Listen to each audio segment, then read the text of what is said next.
السلام البنات، كي دايرين؟ لاباس عليكم؟ ان شاء الله تكونوا بخير وعلى خير. ونبداو به اللهم صل وسلم على سيدنا محمد وعلى اله واصحابه اجمعين. الا كنتي اول مره كتشاهدي الفيديو ومازال ما درتيش اشتراك، ديري اشتراك وفعلي الجرس باش يوصلك دائما الجديد. مازالين بزاف ديال الوصفات وبزاف ديال الشيوات اللي غادي يعجبوك.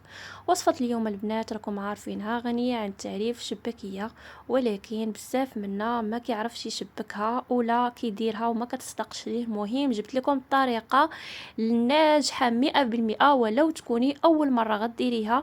الا جربتي هاد الطريقه متاكده غادي تجيك زوينه بنينه لذيذه. وعاد نوريك الطريقه والسر ديالها باش كتبقى محافظه على العسل ديالها باش ما كتنشفش. مهم البنات ما نطولش عليكم، ندخلوا مباشره في المقادير وطريقه التحضير.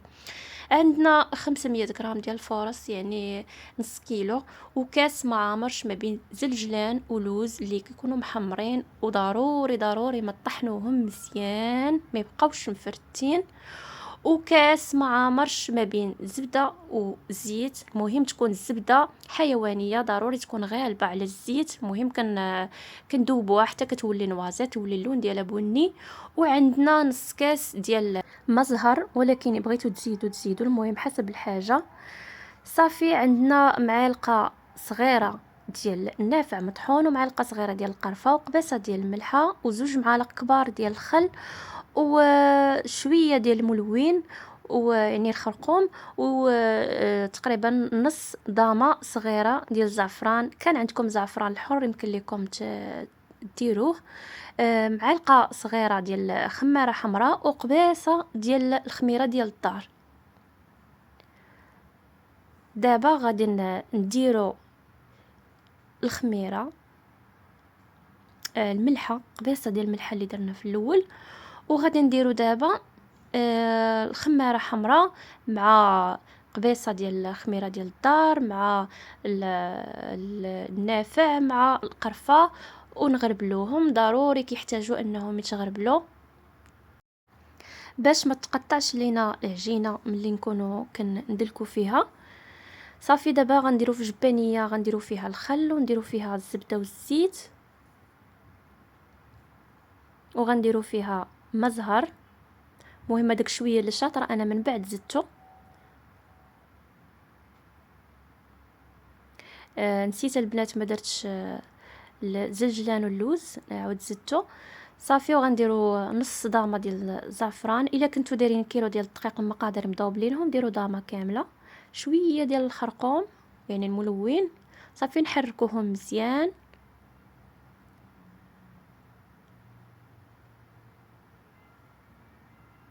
صافي وغادي نكبوهم بعدا. اول حاجه قبل ما نكبوهم غادي نبسو داك العجينه مزيان بداك اللوز اللي مطحون مع زلجلان، تنخلطوه مزيان مع العجينه مع الدقيق. عاد نزيدو الخليط ديالنا،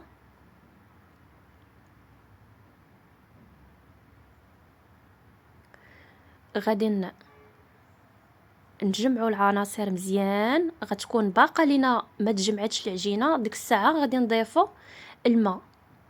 غنضيفوا الماء غير بشوي بشوي. غنكونوا حريصين على العجينه باش تكون قاصحه، ماشي قاصحه شويه، قاصحه مزيان ديال انك ما تقدريش تدلكيها. ضروري خاصها تكون قاصحه. المهم انها تجمع تكون قاصحه ومجموعه، لانها من بعد غادي ترخى باش تجينا سهله في العجينه. وما تخافوش تقولوا راه غتجي قاصحه، راه غتجينا قاصحه حتى في الماكله ديالها. لا، راه واخا تبان لك قاصحه في الماكله ديالها راه كتجي هشيشه. صافي دابا غنشكلوها كويرات بحال هكا، ومن بعد غنسرحوها شويه شويه بحال هكا، نشكلوها على شكل مسمنه باش ملي نكونوا نسرحوا بها بالمدلك تجينا ساهله، ما تجيناش العجينه عوجه.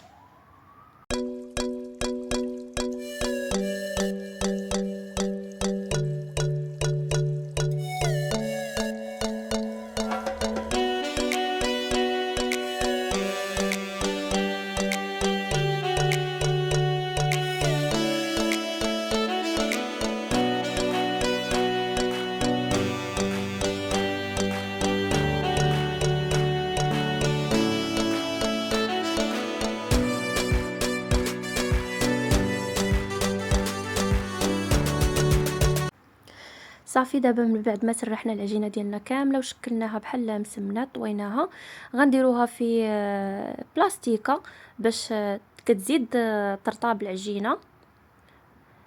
صافي بحال هكا. دابا من بعد ما ارتاحت العجينه صافي كيف ما كتشوفوا خاصها يكون القوام ديالها بحال هكا باش كتجينا ساهله في التشباك، لان الا كانت العجينه كانت مطلوقه بزاف راه غادي تعذبنا ما غاديش تشبك لينا.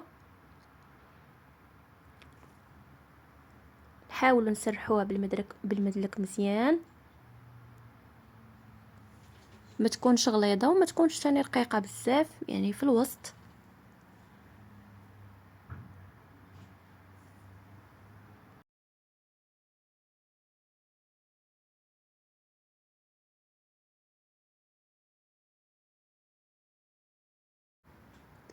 صافي دابا غنقطعوا العجينه ديالنا بحال هكا، غنديروا الخط الاول الثاني الثالث الرابع. شفتوا كيفاش غادي يجوا 4 ديال الخطوط الوسط بحال هكا، وغادي نشدوا دوك الاولين جوج الاولين كيف ما كتشوفوا غنطويوهم على جوج الثانيين بحال هكا حتى يبقى لينا الخط الاخر. شوف بحال هكا غيبقى لينا هاد الاخر اللي كتشوفوا، غنقلبوه غنشدوا القنت ديالو مع القنت بحال هكا وغنوركوا عليه بصبعنا وغادي ندخلوه الوسط ديال الشباكيه، يعني بحال هكا بحال هاد الشكل. صافي نوركوا عليها من دوك الجنيبات، الا بانوا لكم دوك الجنيبات طوال غادي تنقصوا منهم.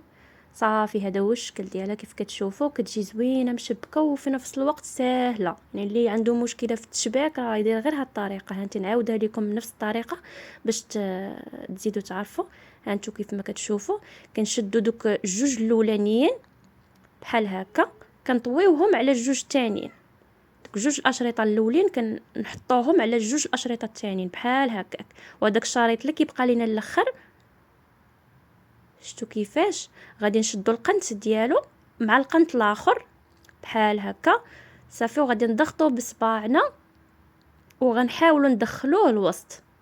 مهم راه باينه واضحه بحال هكاك، وغنحاولوا نقرصوا دوك الجناب،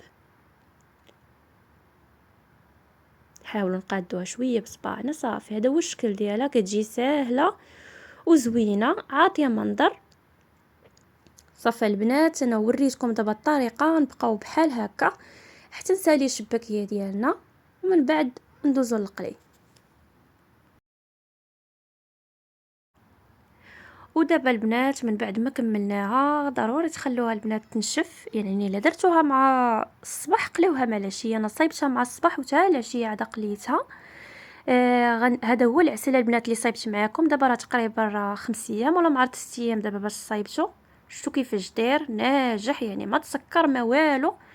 الشكل ديالو زوين. والسر ديال البنات ديال الشباكيه اللي قلت لكم قبيله باش تبقى محافظه على العسل ديالها، السر ديالها ان العسل خاصو يكون ثقيل، ما يكونش خفيف بزاف، يكون ثقيل ما تخافوش منه، لانه من بعد راه غادي يعاود يسخن مع الشباكيه. ملي كنقلوها كنهزوها نحطوها فيه سخونه راه كيعاود يطلق، وما حدو هو ثقيل والشباكيه كتبقى محافظه على ما كتنشفش، لان مع المده غتنشف. صافي البنات غادي نسخنوا المقله يكون فيها الزيت. خاص ضروري اهم حاجه ان الزيت تكون سخونه عند نرميو فيها الشباكيه، وما نكونوش مجهدين البوطه. خاص الشباكيه طيب على خاطرها باش تجينا مقرمشه، ما تجيناش نحسوا بها في العضه نحسوا بها بحال معجنه. خاصها تاخذ وقتها في الطياب، تنقصوا عليها وتخلوها طيب على خاطرها.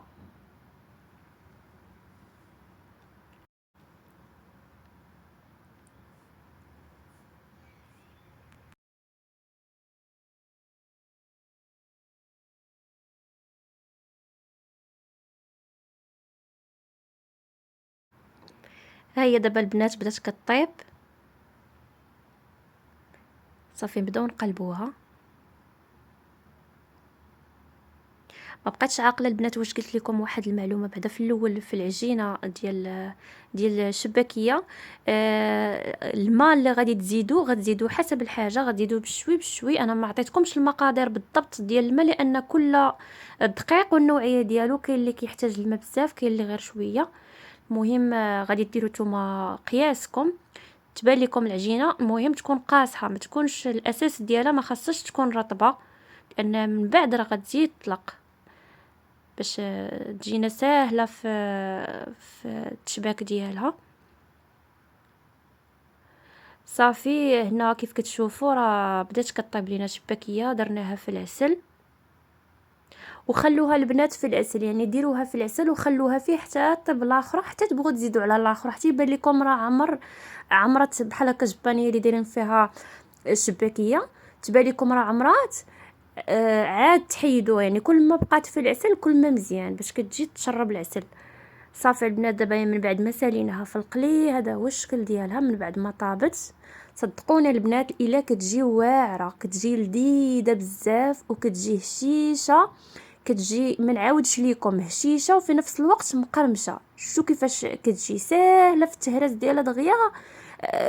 كنهرسها عرفتي بالزربه كتدار، كتفرتت بالزربه، وكتجي في نفس الوقت شاربه العسل ديالها، ما كتجيش يعني راكم عارفين دابا راه رمضان راه فيه 30 يوم وهي كتشرب العسل ديالها صافي ما كتبقاش محتفظه به بزاف، كتنشف.